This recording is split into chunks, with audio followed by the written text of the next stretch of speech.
alaikum wa rahmatullahi wa barakatuh. On behalf of Palestinian people and their leaders, it's my great of honor to extend our sincere thanks and warm greetings to you in this Sukarno month. We all know that Sukarno is a great leader who was survived and struggled to reach Indonesia independence, and he created the principle of life for Indonesian people as he also implemented the religious tolerance among all religious communities that still exist until now.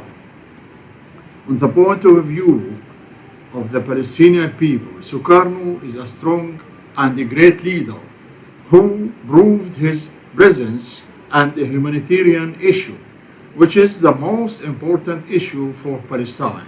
Sukarno and all presidents after him are on the same line to support and stand with Palestine. We highly appreciated the supportive position of the government of Indonesia and its people that considered as a significant position for us.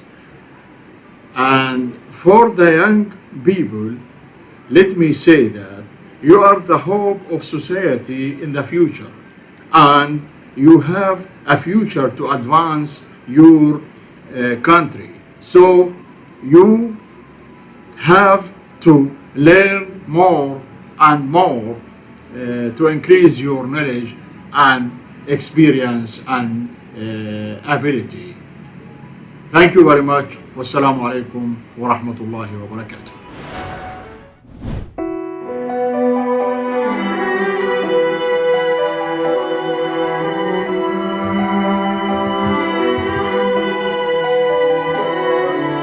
Laki berdiri tegar, dinding penjara tak bisa lumpuhkan gelora perjuangan untuk tanah air dan bangsa.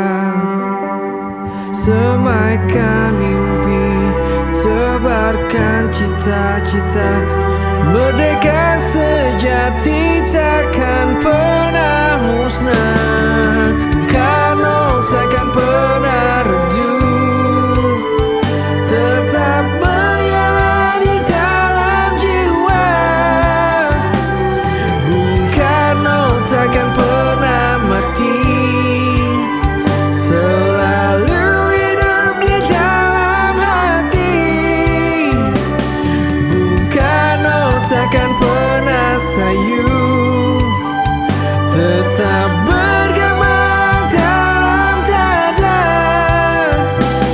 Bung Karno takkan pernah pergi, selalu mengalir di dalam darah.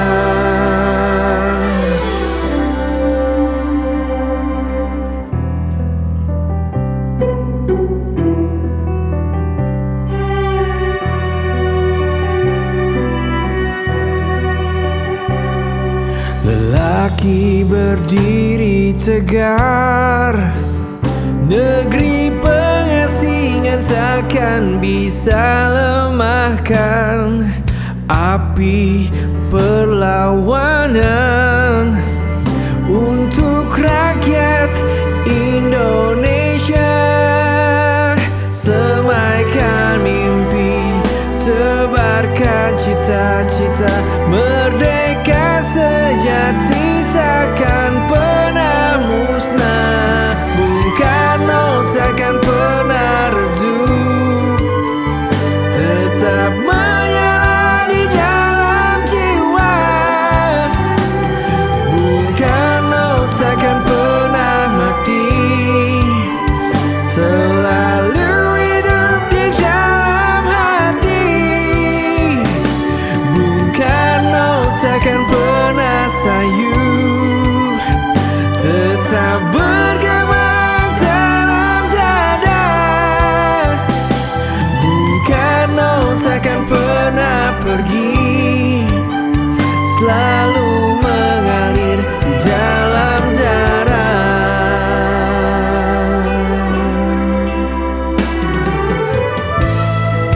selagi matahari terbit dari timur.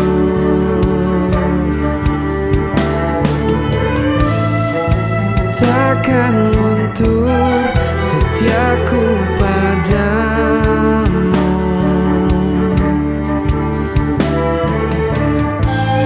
Bersamamu ku ukir pengabdian,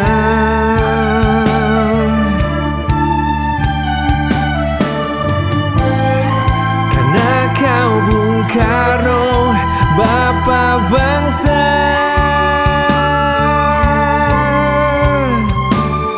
Bung Karno takkan pernah redup, tetap menyala di dalam jiwa.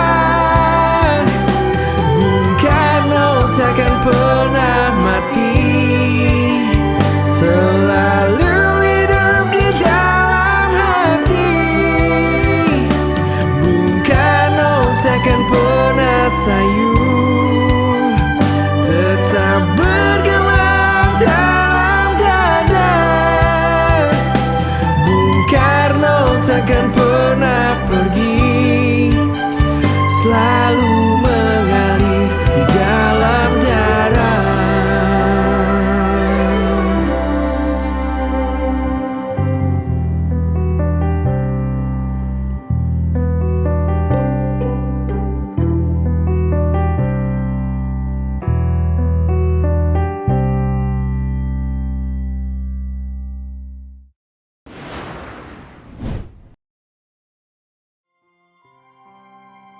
Sejarahlah yang akan membersihkan namaku. Karya Insinyur Soekarno. Dengan setiap rambut di tubuhku, aku hanya memikirkan tanah airku. Dan tidak ada gunanya bagiku melepaskan beban dari dalam hatiku kepada setiap pemuda yang datang kemari. Aku telah mengorbankan diriku untuk tanah ini. Tidak menjadi soal bagiku apakah orang akan mencapku menjadi kolaborator. Aku tidak perlu membuktikan kepadanya atau kepada dunia apa yang aku kerjakan. Halaman-halaman dari revolusi Indonesia akan ditulis dengan darah Soekarno. Sejarahlah yang akan membersihkan namaku. Diambil dari buku Bung Karno, Penyambung Lidah Rakyat, halaman 304.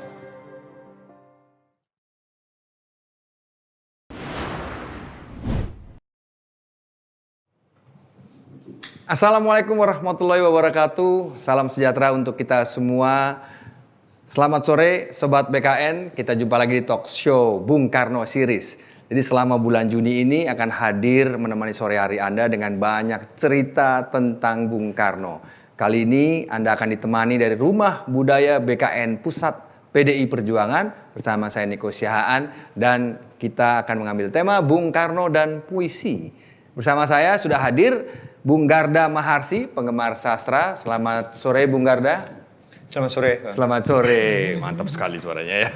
Dan kemudian penyanyi yang sudah kita kenal bersama, Mbak Widi Mulia. Hai Widi, apa kabar? Hai Niko. Oh, aku panggil Mbak gitu ya. Aku panggil nama aja, kamu senang kan? Senang sekali. Halo. Jauh lebih muda aku rasanya. Dan kemudian Happy Salma.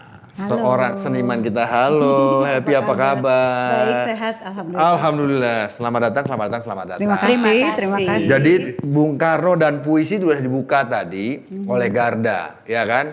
Garda sudah membawakan puisi judulnya Sejarahlah yang akan membersihkan namaku. Jadi kalau kita lihat Bung Karno itu dari mulai 1927 sudah mendirikan partai. Kemudian sudah membacakan pledoi dari tahun 1931. Jadi menulis sudah sejak muda dan tidak hanya tulisan, tapi dia juga menggunakan medium yang lain yaitu puisi. Jadi di setiap puisinya ada kita baca juga kisah sejarah di dalam situ ya dan perjuangan. Bang Garda bisa cerita sendiri nggak apa yang tadi Anda bacakan? Jadi saya baca salah satu puisi karya dari Bung Karno, judulnya Sejarahlah yang akan membersihkan namaku. Yang satu hal yang saya tangkap sebenarnya sebagai puisi dia teks, tapi dia hidup di dalam satu konteks. Tadi di dalam puisi juga para pemirsa bisa dengarkan bahwa diksi-diksi yang dipakai itu adalah kata-kata yang menggambarkan nuansa perjuangannya Bung Karno. Nuansa bagaimana Bung Karno itu tanda kutip keras kepala dengan sebuah prinsip yang dia pegang, tidak mau tahu apakah orang lain akan menyebut dia kolaborator, dia akan disebut dengan sebutan-sebutan yang minor, tapi ketika dia sudah meyakini bahwa tujuannya adalah kemerdekaan Indonesia. Apa kejadian di balik puisi ini? Jadi sedikit dari yang mungkin saya tahu, Bang. Jadi menjelang kemerdekaan ketika terjadi perpindahan antara Belanda keluar lalu Jepang masuk 1942, Bung Karno sebagai salah satu tokoh nasional pada waktu itu kemudian diajak tanda kutip bekerja sama dengan pihak Jepang yang pada saat itu menguasai bumi Hindia Belanda yang sekarang menjadi Indonesia. Lalu pilihan tersebut sepertinya pada awalnya tidak disetujui oleh teman-teman seperjuangannya.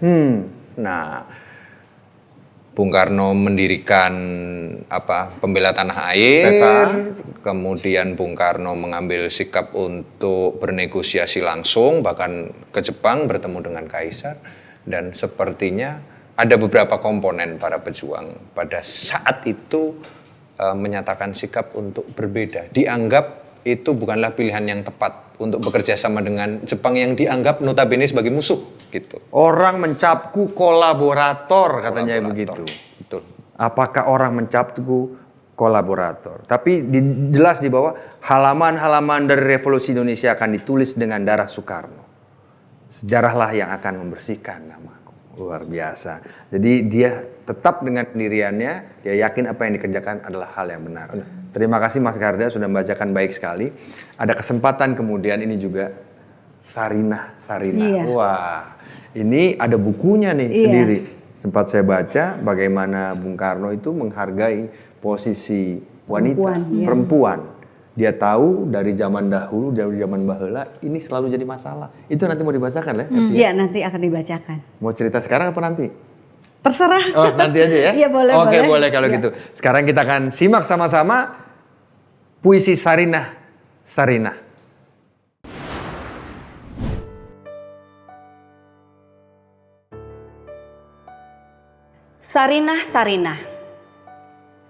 Tetapi pikiran saya terus melayang satu soal wanita. Kemerdekaan. Bilakah Sarinah mendapat kemerdekaan? Tetapi ya, kemerdekaan yang bagaimana? Kemerdekaan seperti yang dikehendaki oleh pergerakan feminisme kah yang hendak menyamaratakan perempuan dalam segala hal dengan laki-laki? Kemerdekaan ala Kartini, kemerdekaan ala Khalidah Hanum, kemerdekaan ala Kolontai. Oleh karena soal perempuan adalah soal masyarakat, maka soal perempuan adalah sama tuanya dengan masyarakat. Soal perempuan adalah soal sama tuanya dengan kemanusiaan yang lebih tegas. Soal laki-laki dan perempuan adalah sama tuanya dengan kemanusiaan. Sejak manusia hidup di dalam gua-gua dan rimba-rimba dan belum mengenal rumah sejak zaman Adam dan Hawa, kemanusiaan itu pincang terganggu oleh soal ini. Manusia zaman sekarang mengenal soal perempuan. Manusia zaman purbakala mengenal soal laki-laki. Sekarang kaum perempuan duduk di tingkatan bawah. Di zaman purbakala kaum laki-laki duduk di tingkatan bawah. Sekarang kaum laki-laki berkuasa. Di zaman purbakala kaum perempuanlah yang berkuasa. Kemanusiaan. Di atas lapangan, soal laki-laki perempuan selalu pincang dan kemanusiaan akan terus-menerus pincang. Ya, selama saf yang satu menindas saf yang lain, harmoni hanya dapat dicapai kalau tidak ada saf satu di atas saf yang lain. Tetapi dua saf itu sama derajat, berjajar, yang satu di sebelah yang lain, yang satu memperkuat kedudukan yang lain. Tetapi masing-masing menurut kodratnya sendiri, sebab siapa melanggar kodrat alam ini, ia akhirnya niscaya digilas remuk redam oleh alam itu sendiri. Alam benar itu adalah sabar. Alam benar tampak diam, tetapi ia tak dapat diperkosa. Ia tak mau diperkosa. Ia tak mau ditundukkan. Ia menurut kata Vivekananda adalah berkepala batu. Dari buku Sarinah halaman 19.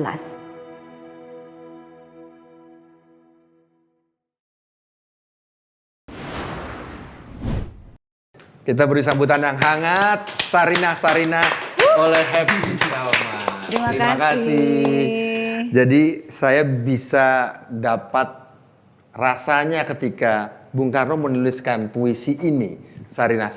Kalau Happy gimana?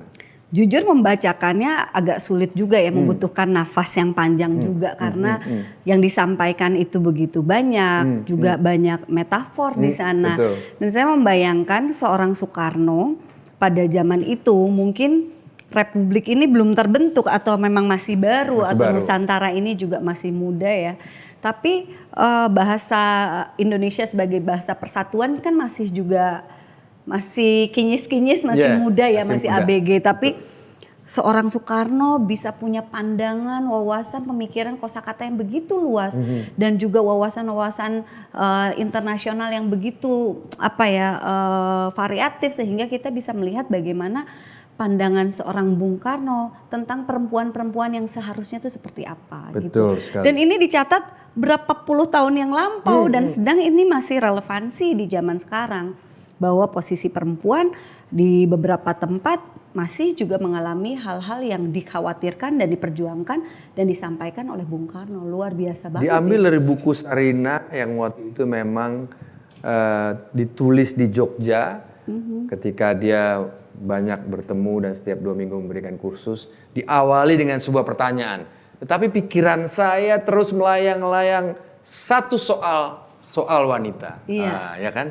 Iya. Jadi ada juga kegalauan di hati dan pemikiran beliau ya, mengenai posisi wanita yang selama ini selalu menjadi pergunjingan ya kan? Apakah posisinya di atas, di bawah, di samping ya kan kalau dia bilang kan?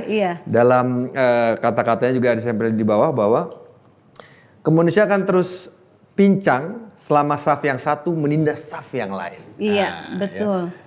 Iya. Apa yang kamu rasakan lagi selain itu? Dan selain itu adalah sesuatu hal yang personal juga gitu. Seperti kalau kita membaca cerita-cerita sejarah bahwa nama Sarinah itu juga diambil dari nama tokoh perempuan yang dekat di dalam kehidupannya beliau, sebagai pengasuhnya beliau. Betapa Bung Karno itu sangat sangat dekat dan juga menghargai orang-orang yang ada di sekitar dia. Dan itu penting banget ya. Maksudnya bagaimana nama pengasuh itu memberikan inspirasi untuk beliau dan dijadikan sebuah judul untuk sebuah karya atau paparan pemikiran. Sama halnya ketika dia bertemu dengan petani bernama Marhain, lalu dia membuat satu pemikiran ideologi tentang Marhainisme. Itu menurut saya luar biasa ya, kok bisa gitu. Dia terinspirasi oleh orang-orang yang nyata yang ada di sekitar dia. Jadi dia sangat pantas sekali untuk kita kagumi dan sebagai bapak bangsa. Betul sekali. Dan setelah ini di ujung sekali dia berbicara mengenai harmoni. Iya. Harmoni hanya dapat dicapai kalau tidak ada saf satu di atas saf yang lain. Ini juga keseimbangan yang disampaikan oleh dia. Itu semua orang masih bekerja keras, struggling untuk bisa seimbang ya. Dan tapi kata-kata ini betul-betul mengingatkan sampai detik ini bahwa ketika harmoni itu ada, disitulah kebahagiaan akan tercapai. Selama harmoni itu tidak ada, mungkin kita masih harus tetap memperjuangkan ya. Perempuan itu tiang negeri katanya. Kalau baik perempuannya, baiklah negeri itu. Rusak perempuan, rusaklah negeri itu. Betul, pembisik terhebat adalah juga perempuan. Luar biasa, makanya happy yang kita undang untuk membaca.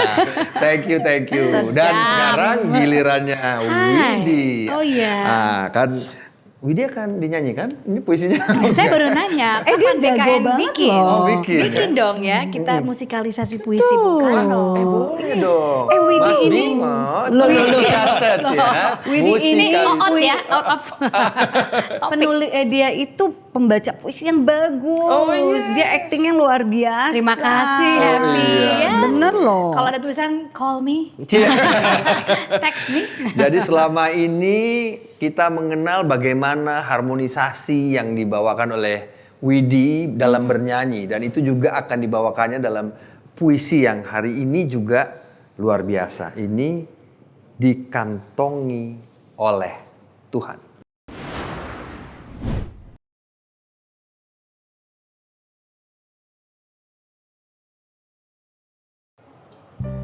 Dikantongi oleh Tuhan.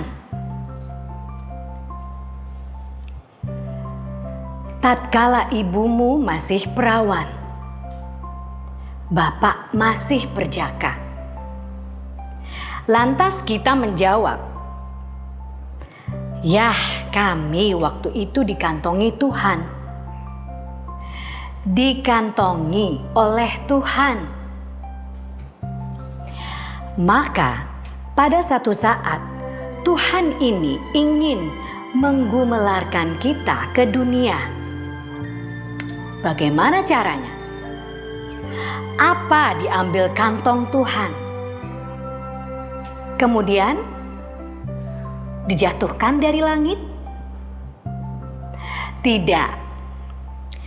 Tuhan lantas menjodohkan seorang pria dan seorang wanita.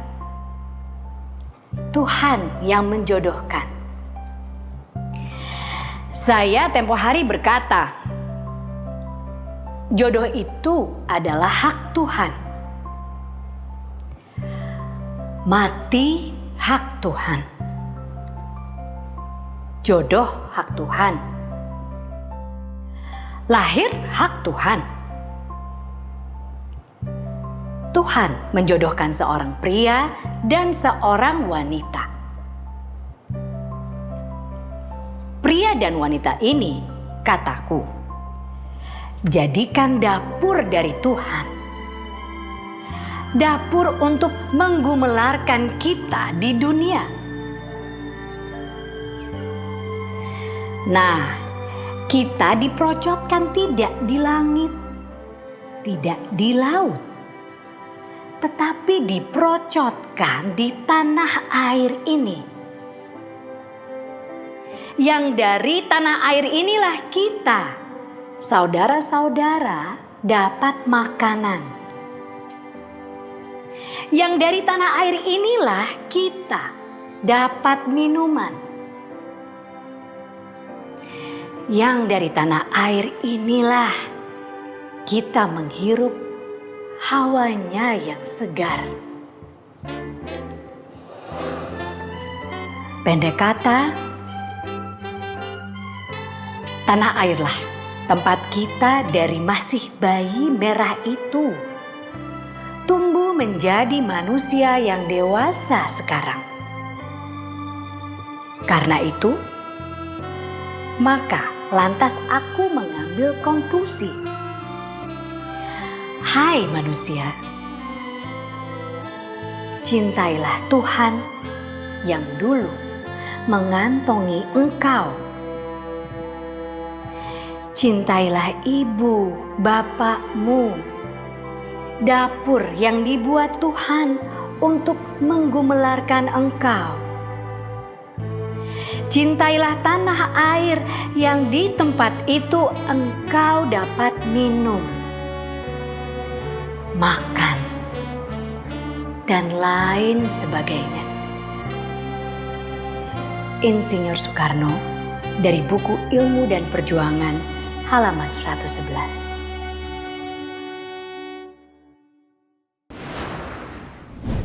Jadi di sini saya melihat sisi jenaka tapi juga sisi Bung Karno yang penuh kasih dan menceritakan satu konsep ini nih secara menyeluruh, secara candid tapi pendekatannya sederhana gitu. Sebagai seorang ibu sering ditanya sama anak-anak dong, nih kemarin aja anakku yang paling bungsu 6 tahun aja nanya, itu gimana ya, kami punya peliharaan. Itu gimana sih dia punya anaknya itu gimana? Pertanyaannya mudah tapi sulit. Ya gitu kan, jadi melalui puisi digantongi oleh Tuhan ini saya jadi belajar lagi gitu ya bahwa pemahaman seorang yang memang udah luar biasa profilnya dari sudut yang berbeda gitu. Baik. Bahwa ada kata-kata gumelar, terus sempat nanya kan ya kita akhirnya ngobrol, Mas ini gumelar tuh apa? Saya kenal ada teman saya namanya Ami Gumelar. Gumelar, tapi di sini ternyata artinya apa Mas tadi Mas? Tergelar, terberi.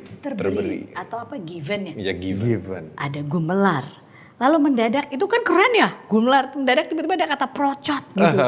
Kata yang sebenarnya familiar tapi jarang kita pilih untuk kesempatan-kesempatan formal, apalagi puisi seperti ini.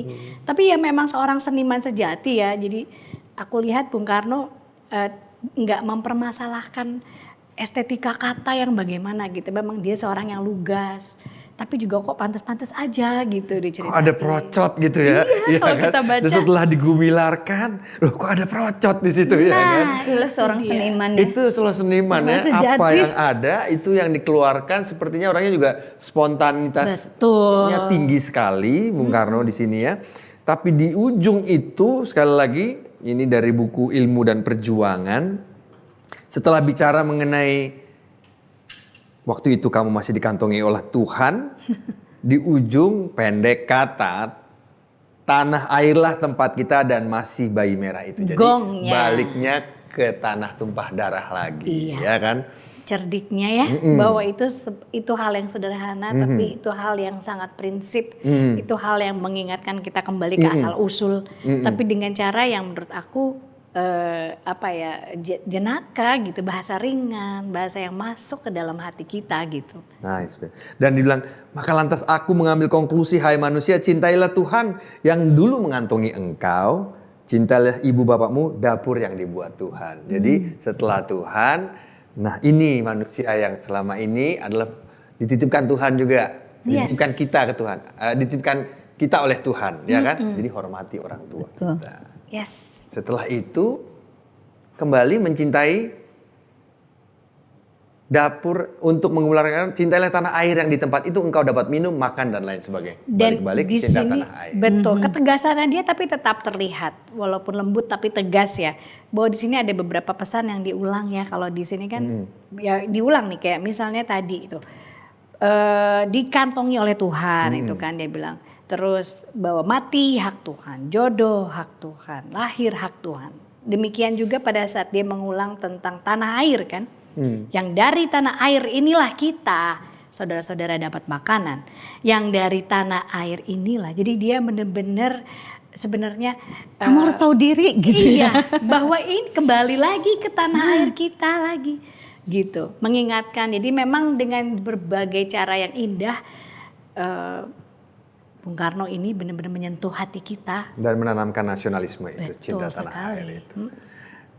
Tidak kalah seru ketika kita akan mendengar ketiga orang kawan-kawan di sini mau membacakan puisi yang memang sangat fenomenal. Kita akan sama-sama dengarkan Putra Sang Fajar. Putra Sang Fajar, karya Insinyur Soekarno.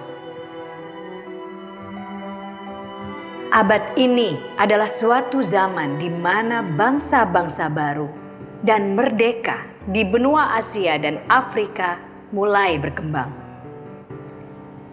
Berkembangnya negara-negara sosialis yang meliputi 1.000 juta manusia, abad ini pun dinamakan abad atom dan abad ruang angkasa. Dan mereka yang dilahirkan dalam abad revolusi kemanusiaan ini terpikat oleh suatu kewajiban untuk menjalankan tugas-tugas kepahlawanan.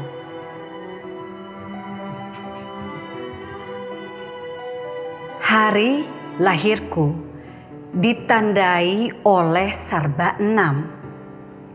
Tangga 6, bulan 6 adalah menjadi nasibku yang paling baik untuk dilahirkan dengan bintang Gemini, lambang kekembaran. Dan memang itulah sesungguhnya dua sifat yang berlawanan. Aku bisa lunak dan aku bisa cerewet. Aku bisa keras dan laksana baja, dan aku bisa lembut berirama. Pembawaanku adalah paduan daripada pikiran sehat dan getaran perasaan. Aku seorang yang suka memaafkan. Akan tetapi, aku pun seorang yang keras kepala. Aku menjebloskan musuh-musuh negara ke belakang jerajak besi. Namun demikian, aku tidak sampai hati membiarkan burung terkurung di dalam sangkar.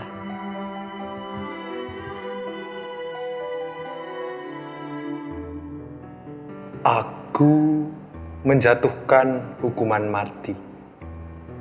Namun aku tidak pernah mengangkat tangan untuk memukul mati seekor nyamuk. Sebaliknya, aku berbisik kepada binatang itu, "Hayo nyamuk, pergilah. Jangan kau gigit aku. Karena aku terdiri dari dua belahan. Aku dapat memperlihatkan segala rupa. Aku dapat mengerti segala pihak. Aku memimpin semua orang. Boleh jadi ini secara kebetulan bersamaan. Boleh jadi juga pertanda yang lain. Akan tetapi, kedua belahan dari watakku ini menjadikanku seorang yang merangkul semua. Ibu telah memberikan pangestu kepadaku. Ketika aku baru berumur beberapa tahun, di pagi itu ia sudah bangun sebelum matahari terbit dan duduk di dalam gelap di beranda muka kami yang kecil. Tiada bergerak. Ia tidak berbuat apa-apa. Ia tidak berkata apa-apa. Hanya memandang ke arah timur dan dengan sabar menantikan hari akan siang. Aku pun terbangun dan mendekatinya. Diulurkannya kedua belah tangannya dan meraih badanku yang kecil ke dalam pangkuannya sambil mendekapku dan tubuhku ini ke dadanya. Ia memelukku dengan tenang. Kemudian dia berbicara dengan suara yang lunak.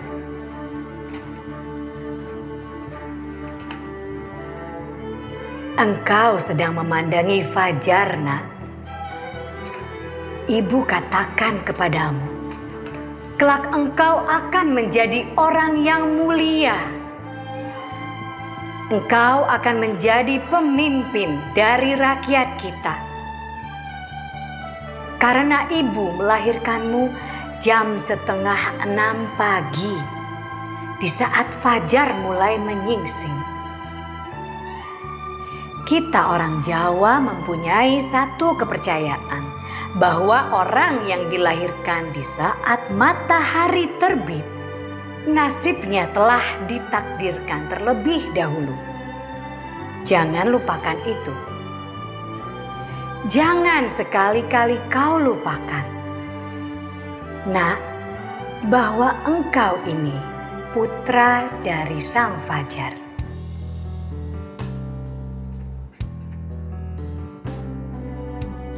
Bersamaan dengan kelahiranku, menyingsinglah fajar dari suatu hari yang baru. Dan menyingsing pulalah fajar dari abad yang baru. Karena aku dilahirkan di tahun 1901. Bagi bangsa Indonesia, abad ke-19 merupakan zaman yang gelap. Sedangkan zaman sekarang adalah zaman yang terang benderang dalam menaiknya pasang revolusi kemanusiaan.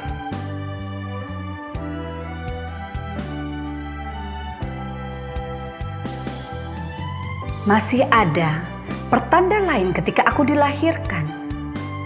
Gunung Kelut yang tidak jauh letaknya dari tempat kami meletus. Orang yang percaya kepada tahyul meramalkan, ini adalah penyambutan terhadap bayi Soekarno. Sebaliknya orang Bali mempunyai kepercayaan lain. Kalau Gunung Agung meletus, itu berarti bahwa rakyat telah melakukan maksiat. Jadi, orang pun dapat mengatakan bahwa Gunung Kelut sebenarnya tidak menyambut bayi Soekarno. Gunung Kelut malah menyatakan kemarahannya karena anak yang jahat lahir ke muka bumi ini. Berlainan dengan tanda-tanda yang mengiringi kelahiranku itu, maka kelahiran itu sendiri sangatlah menyedihkan. Bapak tidak mampu memanggil dukun untuk menolong anak yang akan lahir.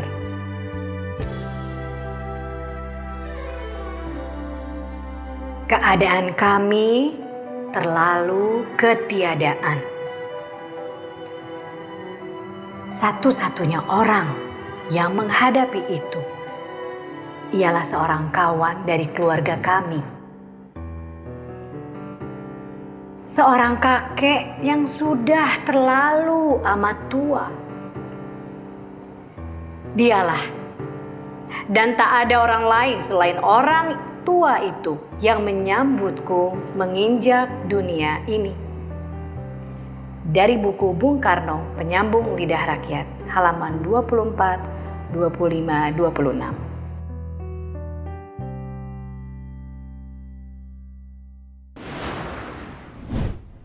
Sambutan hangat untuk mereka bertiga yang telah membacakan Putra Sang Fajar. Jadi ini adalah hal yang fenomenal diambil dari buku Bung Karno, Penyambung Lidah Rakyat. Jadi dia bercerita bahwa abad ini, gitu ya. Jadi sebagai seorang teknokrat dia bilang abad ini dinamakan abad atom dan abad ruang angkasa. Itu menceritakan dia adalah Merinding seorang gak sih? teknokrat loh, ya kan? Berbicara jauh masanya ke depan sudah dibicarakan di hari ini. Nah, hal lain apa yang Garda rasakan ketika membaca ini? Apa yang mau kamu ceritakan? Saya menangkap di puisi Putra Sang Fajar ini, pertama puisi ini sangat dekat dengan kedirian Bung Karno. Jadi Bung Karno banget lah, Bung Karno banget. Dia cerita dia lahir, dia cerita pandangan orang seputar dia lahir. Tapi dari Bung Karno berusaha menggambarkan dirinya sendiri, itu ada pesan yang ditempelkan.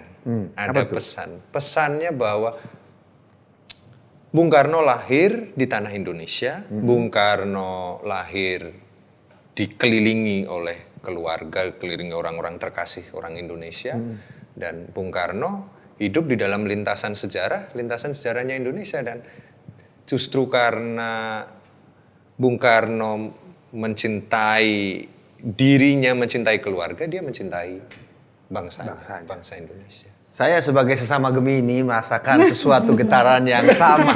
Tapi buat yang nggak Gemini nggak apa-apa, bisa Dan dirasakan. jangan salah, saya juga Gemini. Oh begitu. Tapi cukup mengejutkan ya di sini pembahasan soal Gemini itu. Iya betul ya. Itu iya, itu ada relevansinya dengan anak-anak sekarang yang kalau Iya. apa-apa dibahas dari bintangnya, rasi Iya, betul, bintangnya. rasi bintangnya. Kalau mungkin buat orang dewasa pasti akan ada ketakutan ya, nggak akan ngebahas itu, kok lo gini banget sih ngomonginnya apa-apa dari bintang, padahal sebenarnya kan hal yang menyenangkan ya, menarik itu untuk dibahas. Kalau kata Kak Evina dulu, la apa bintangmu? Kok ketahuan angkatannya? Oh iya, makanya tapi saya masih bilang Kak Ervina. Kak. Kan gitu ya. Jadi masih di bawah gitu ya. Nah, hari lahirku ditandai oleh angka serba 6, tanggal 6 bulan 6 ya. Jadi memang dia percaya dengan rasi bintang ini dibicarakan, dan dia percaya juga mengenai kembar ya kan, rasi kembar. Kalau kamu apa yang kamu lihat? Kamu rasakan?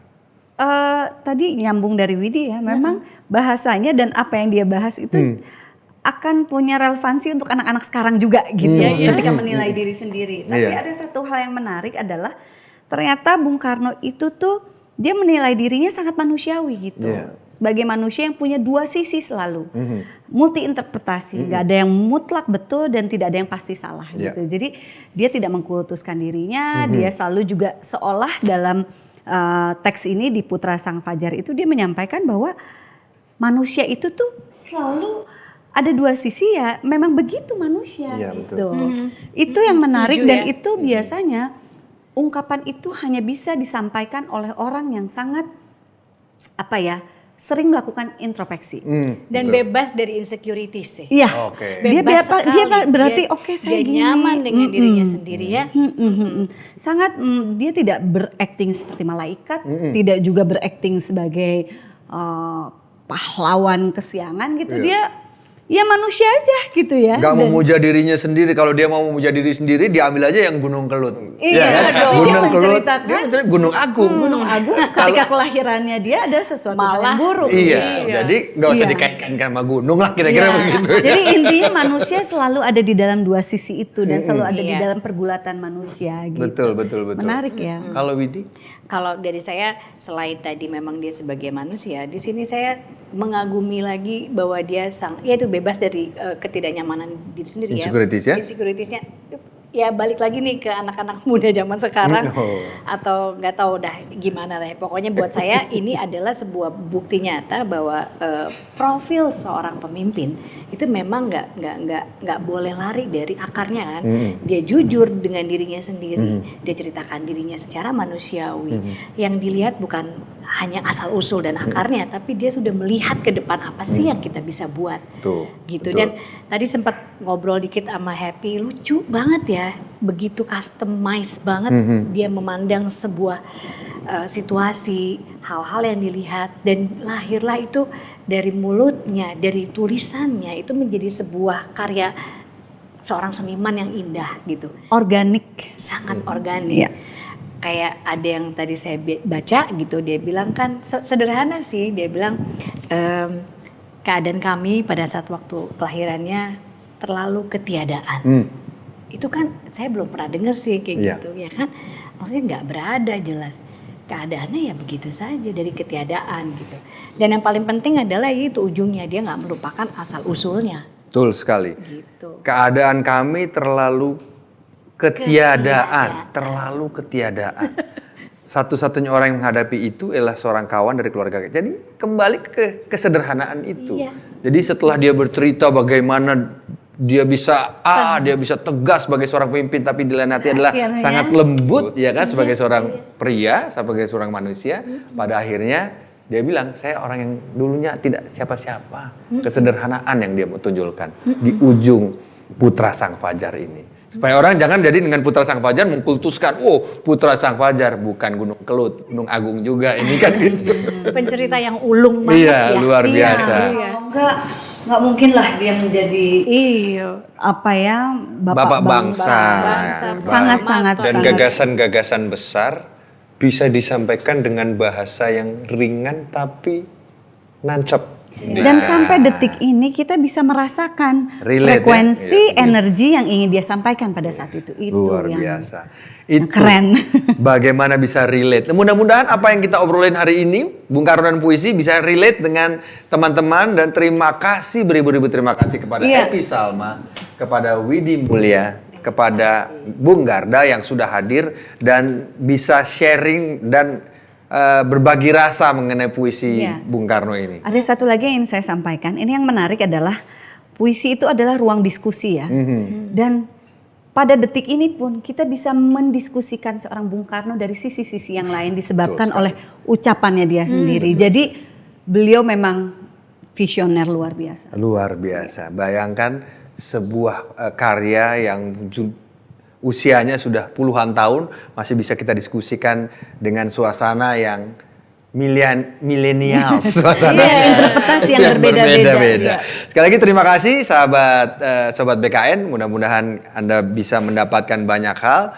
Kesempatan setelah ini kita akan cari beramai-ramai dan mendalami puisi sebagai sebuah medium pemikiran-pemikiran Bung Karno. Nah, buat sobat BKN semua yang masih penasaran soal sisi Bung Karno, boleh request tema. Gampang, caranya like, komen, dan subscribe di channel YouTube BKN Pusat PDI Perjuangan.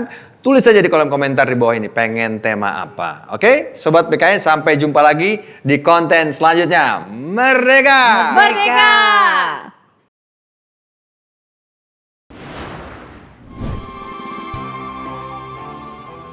Barang siapa ingin mendapatkan mutiara, ia harus berani terjun di lautan yang dalam. Apa maksud Bung Karno mengatakan demikian? Tak lain adalah kemauan dan tekad untuk bekerja keras. Kita bekerja biasa-biasa, mendapatkan yang biasa-biasa juga. Kita ingin mendapatkan mutiara atau hasil yang indah, maka kita harus berani berjuang dan bekerja keras. Bekerja dengan tidak biasa-biasa saja, bekerja dengan luar biasa. Indonesia memiliki segala rupa untuk menjadi sejahtera. Yang diperlukan adalah kerja keras dan usaha luar biasa. Ayo bekerja keras, raih keinginan dan cita-citamu. Merdeka! Wassalamualaikum warahmatullahi wabarakatuh.